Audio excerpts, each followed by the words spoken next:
நம்முடைய வாழ்க்கையை புரட்டி போடக்கூடிய விஷயங்கள் அப்படின்னு பார்த்தோம்னா அதில் முக்கியமான விஷயங்கள் 2. ஒன்று நோய், அதாவது தீராத பிணி அப்படின்னு சொல்லுவாங்க.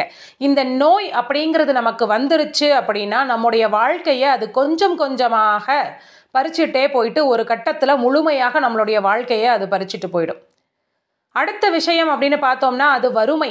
இந்த வறுமை அப்படிங்கிறது நமக்கு வந்துருச்சு அப்படின்னா நம்மளுடைய வாழ்க்கை அப்படியே தலைகீழாக மாறிவிடும்.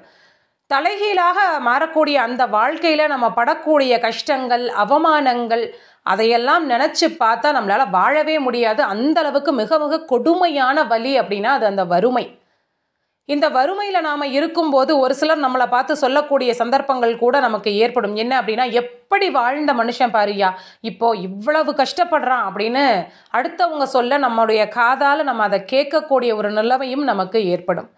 இந்த மாதிரி கொடுமையான வறுமையின் வசப்பட்டு வாழ்க்கையில் கஷ்டப்பட்டுட்டு இருக்கக்கூடிய ஒவ்வொருத்தருமே தினம்தோறும் சொல்ல வேண்டிய சக்தி வாய்ந்த மந்திரம். இந்த மந்திரத்தை தினம்தோறும் முழு நம்பிக்கையோட பாராயணம் செய்வதன் மூலமாக நிச்சயமாக முருகப்பெருமான், கருணையின் கடலான கந்தபெருமான் அந்த வறுமையை நீக்கி நம்முடைய வாழ்க்கையை மேம்படுத்துவார் அப்படிங்கிறது அனுபவபூர்வமான உண்மை.